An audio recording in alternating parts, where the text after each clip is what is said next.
A group of Italian researchers of a National Research Council belonging to National Institute of Optics in Florence achieved the optical detection of radiocarbon or carbon-14 in a lens laboratory within the scientific campus of Sesto Fiorentino.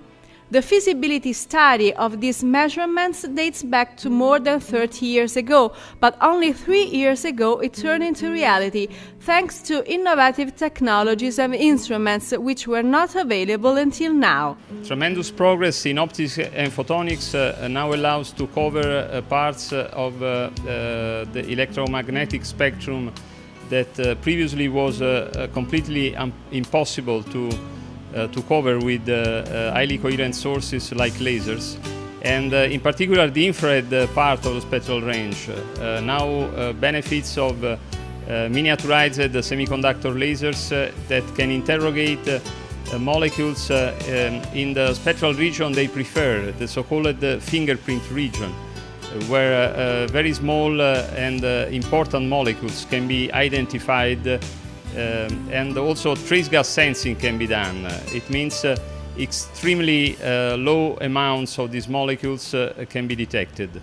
Radiocarbon is a very rare isotope of carbon present in nature, with an abundance of just 1 atom per 1,000 billion of carbon-12 atoms.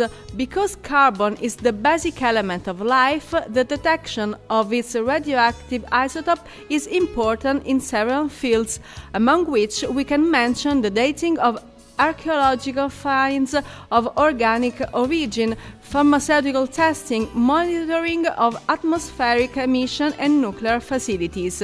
Nowadays, the accelerator's mass spectrometry is the technique capable of making radiocarbon measurements with the best accuracy, but it requires a considerable cost and spaces. Optical detection of radiocarbon dioxide has several applications for everyday life. We can think, for example, of distinguishing greenhouse gas emissions from fossil fuel combustion, or we can think of evaluate the metabolization of drugs in the human body, or we can think of dating, like already done by accelerator mass spectrometry since 30 years, of biological samples such as fabrics, bones, wood, and even paper, for example. The researchers from Florence, by using innovative tools operating in the mid-infrared region, developed a technique for spectroscopic gas detection named SCAR. La tecnica che abbiamo utilizzato The technique we used was a standard but not an efficient one, so we had to create a new technique that we called SCAR. Basically, molecules transitions under study is being filled by the high intensity of the radiation that is inside the resounding cavity.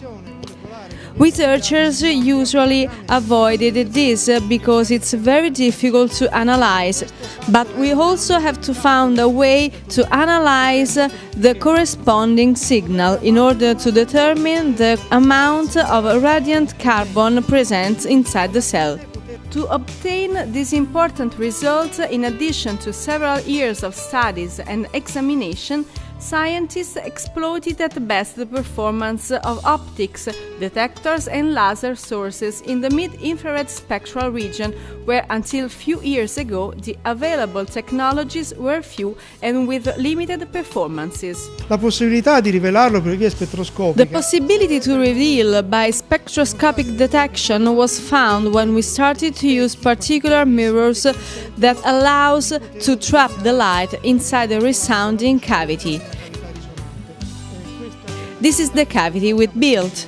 Other progresses were possible thanks to the use of sensitivity electronic. The experimental apparatus basically comprises an infrared laser source, a 2 mirrors optical cavity and a photodetector.